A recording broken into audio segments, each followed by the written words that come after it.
कहानी शुरू होती है और हम एक छोटे बच्चे को देखते हैं जो टीवी में कार्टून देख रहा था। लेकिन तभी टीवी का सिग्नल कट जाता है और हर चैनल पर न्यूज फ्लैश होती है कि एक अजीब सा वायरस दुनिया में फैल गया है, जिसकी चपेट में आते ही इंसान कुछ ही मिनट में खतरनाक ज़ॉम्बी बन जाते हैं। बच्चा ये सब ध्यान से देख ही रहा था कि तभी ऊपर की मंजिल से कुछ आवाज आती है, लेकिन ये तो सिर्फ उसकी बहन एबी की शरारत थी। इधर एबी के फादर, जो कि एक पायलट है और ड्यूटी पर है, वो वीडियो कॉल कर अपनी वाइफ को जरूरी सामान पैक कर बच्चों के साथ ये शहर छोड़ने को कहते हैं, क्योंकि पूरा शहर इस वायरस की चपेट में था। साथ ही वो खुद भी जल्द से जल्द उनके पास पहुंचने का प्रॉमिस करते हैं। इधर एबी की मदर को छत पर किसी के होने की आहट महसूस होती है, इसलिए वो जल्द से जल्द बच्चों को लेकर गाड़ी के पास पहुंचती है।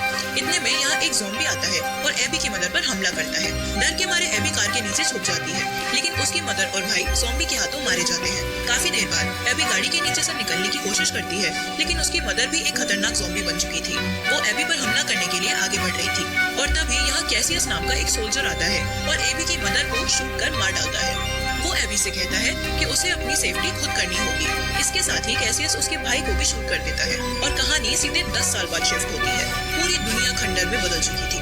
बिल्डिंग थी लेकिन लोग नहीं, बल्कि चारों तरफ ज़ॉम्बी ही ज़ॉम्बी थे।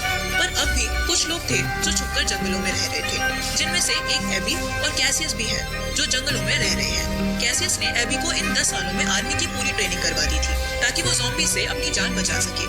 एबी भी अब काफी बड़ी और समझदार हो चुकी थी। कैसियस देखना चाहता था कि एबी का निशाना कैसा है, इसलिए वो उसे दूर खड़े एक जानवर को शूट करने को कहता है और एबी भी स्नाइपर की मदद से उस जानवर को एक ही शॉट में हिट कर देती है।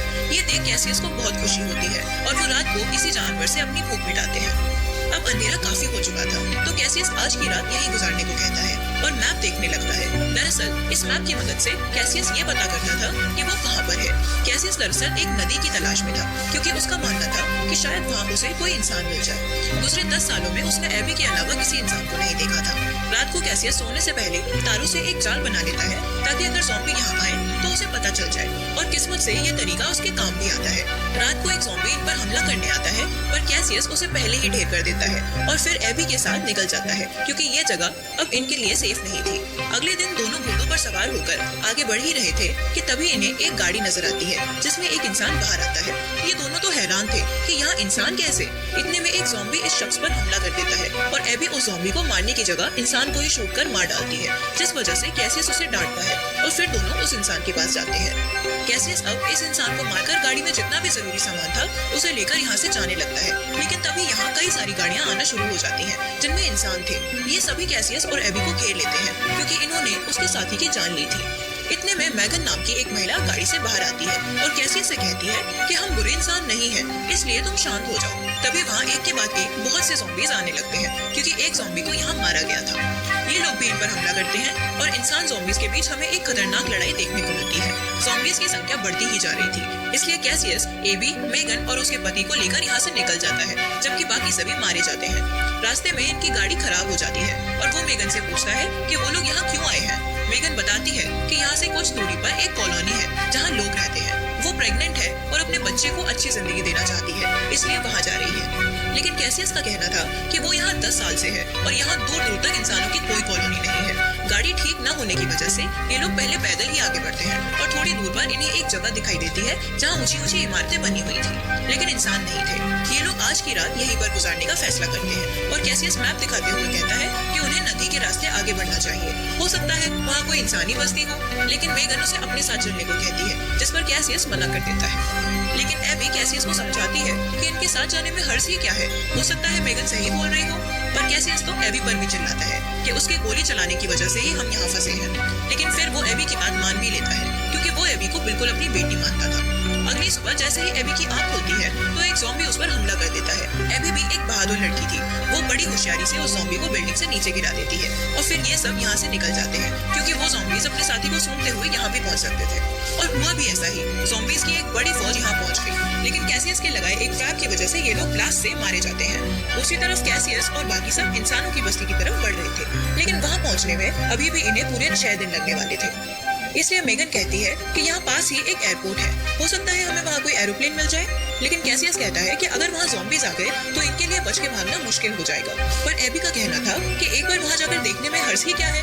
अगर एरोप्लेन हुआ तो वो अपना सफर जल्दी तय कर पाएंगे और इन ज़ॉम्बीज से भी बच पाएंगे। मेगन, उसका पति और एबी तीनों वहाँ जाने के लिए तैयार हो जाते हैं। इसलिए कैसियस को भी मजबूरन हाँ करनी पड़ती है और फाइनली ये लोग एयरपोर्ट पहुँच जाते हैं, जहाँ दूर दूर तक कोई प्लेन नहीं था। इसलिए कैसियस कहता है कि उनकी पूरी मेहनत खराब हो गई। पर जब ये लोग गैराज में देखते हैं तो वहाँ एक प्लेन था, पर वो खराब था। इसलिए मेगन का पति उसे ठीक करने लगता है। वहीं कैसियस और एबी एयरपोर्ट पर जरूरत का सामान ढूंढते हैं। कैसियस जब एक दूरबीन से देखता है तो उसे सैकड़ों ज़ॉम्बीज अपने पास आते हुए नजर आते हैं। इसलिए वो जल्दी से मेगन के पति को एरोप्लेन ठीक करने को कहता है, क्योंकि जिस रनवे से ज़ॉम्बीज आ रहे थे उन्हें उसी से होकर जाना था।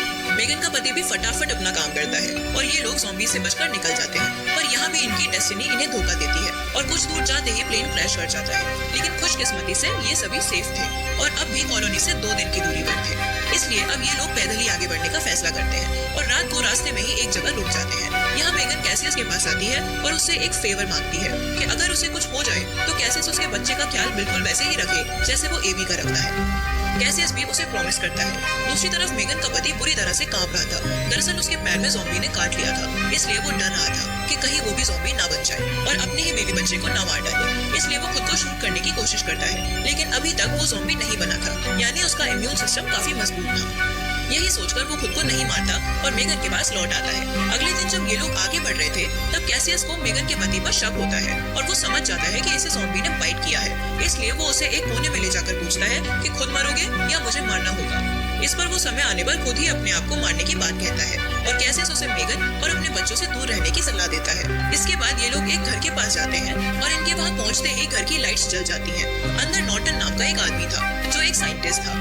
चोर उचक्कों के डर से वो इनके हथियार एक बक्से में रखवा लेता है और सभी को जूस ऑफर करता है। साथ ही कहता है कि ये वायरस बुरी चीज है, लेकिन अच्छा भी है क्योंकि इससे कमजोर इंसान खत्म हो जाएंगे। नॉर्टन की बातें सभी को अजीब लग रही थी और उन्हें इस पर शक भी हो रहा था, लेकिन ये लोग कुछ कर पाते उससे पहले ही ये बेहोश हो जाते हैं क्योंकि नॉर्टन ने जूस में नशे की दवा मिला दी थी। लेकिन मेगन का पति अभी होश में था क्योंकि उसने जूस नहीं पिया था, पर अब वो पूरी तरह से ज़ॉम्बी में बदलने लगा था। इसलिए वो बाहर जाकर नॉर्टन पर हमला करने की कोशिश करता है, लेकिन नॉर्टन किसी तरह के डिवाइस से उसे वहीं रोक देता है। ये एक खास तरह का डिवाइस था जिसे नॉर्टन ने काफी सालों के बाद बनाया था। इस डिवाइस की हेल्प से ज़ॉम्बीज को दूर रखा जा सकता था। अब नॉर्टन इन सभी को बांध देता है और अपनी पत्नी को लेकर आता है जो खुद एक ज़ॉम्बी थी। असल में नॉर्टन अपनी पत्नी के लिए ही शिकार ढूंढ कर लाया करता था और आज उसका निवाला बनने थे ये चारों लोग। लेकिन मेगन का पति उस पर हमला कर इन सभी को रिहा कर देता है और ये लोग नॉर्टन की गाड़ी लेकर यहाँ से भाग निकलते हैं। लेकिन रास्ते में छुपे ज़ॉम्बीज इनकी गाड़ी पर हमला करने लगते हैं। कैसियस पूरी रफ्तार से गाड़ी भगाता है, पर एक पेड़ की वजह से गाड़ी बीच रास्ते में ही रुक जाती है। अब इनके पास भागने के अलावा और कोई रास्ता नहीं था, इसलिए मेगन का पति इन ज़ॉम्बीज को रोकने का फैसला करता है। हालांकि मेगन ऐसा नहीं चाहती थी, लेकिन अपने बच्चे के लिए वो भी कैसियस और एबी के साथ चली जाती है। इधर कुछ देर बाद ही मेगन के पति को एक ज़ॉम्बी मार डालता है, लेकिन उसकी मेहनत रंग लाई क्योंकि एबी और बाकी सब कॉलोनी पहुंच चुके थे। ये नावों को जोड़कर बनाई गई एक कॉलोनी थी जहाँ के लोग ज़ॉम्बीज को मारकर कैसियस, एबी और मेगन को पनाह देते हैं। कुछ ही देर में मेगन की डिलीवरी का टाइम होता है और वो एक बच्चे को जन्म देती है, पर उसके पास अब ज्यादा टाइम नहीं था, इसलिए कैसियस उससे आखिरी बार मिलता है और उसके बच्चे की देखभाल करने का प्रॉमिस करता है। दूसरी तरफ नॉर्टन भी इस कॉलोनी तक पहुंच गया था। जब वो ज़ॉम्बीज को मरा हुआ देखता है तो इस पूरी कॉलोनी में बसे लोगों को सबक सिखाने का फैसला करता है। देर रात वो कुछ ज़ॉम्बीज को बड़ी चालाकी से कॉलोनी में घुसा देता है, जिसके बाद यहाँ चीख पुकार मच जाती है। ज़ॉम्बीज लोगों को मारने लगते हैं। ये लोग जानते थे कि एक न एक दिन ऐसा हो सकता है, इसलिए कॉलोनी में एक सीक्रेट टनल भी थी जो सीधा सतह पर खुलती थी। लोग टनल के जरिए वहाँ जाने लगते हैं और यहाँ कैसियस नॉर्टन का डिवाइस तोड़ सभी ज़ॉम्बीज को उसके ऊपर छोड़ देता है, जो नॉर्टन को नोच नोच कर खा लेते हैं। वहीं एबी पर भी एक ज़ॉम्बी हमला करता है, जिसके हाथ का ब्रेसलेट देख वो दुखी हो जाती है क्योंकि सेम ब्रेसलेट उसने अपने फादर को दिया था, यानी ये एबी के पिता थे, पर अब वो ज़ॉम्बी बन चुके थे। इसलिए जैसे ही एबी के फादर वाला ज़ॉम्बी कैसियस पर हमला करता है, एबी उसे गोली से भून देती है और ये सब लोग टनल से बाहर सतह पर आकर अपनी बसी बसाई कॉलोनी को उड़ा देते हैं। कॉलोनी के साथ साथ सभी लोगों का भरोसा भी टूट गया था कि अब वो सुरक्षित रहेंगे, लेकिन कैसियस उन्हें हिम्मत देता है और ये लोग नदी के रास्ते आगे बढ़ते हुए एक आइलैंड पर पहुंचते हैं और एक नई दुनिया बसाते हैं जहां कोई ज़ॉम्बी नहीं था। इसी के साथ ये कहानी यहीं खत्म हो जाती है। तो दोस्तों, कैसी लगी मूवी? आई होप पसंद आई होगी। तो लाइक, शेयर कर चैनल को सब्सक्राइब और बेल आइकन को प्रेस कर लीजिए।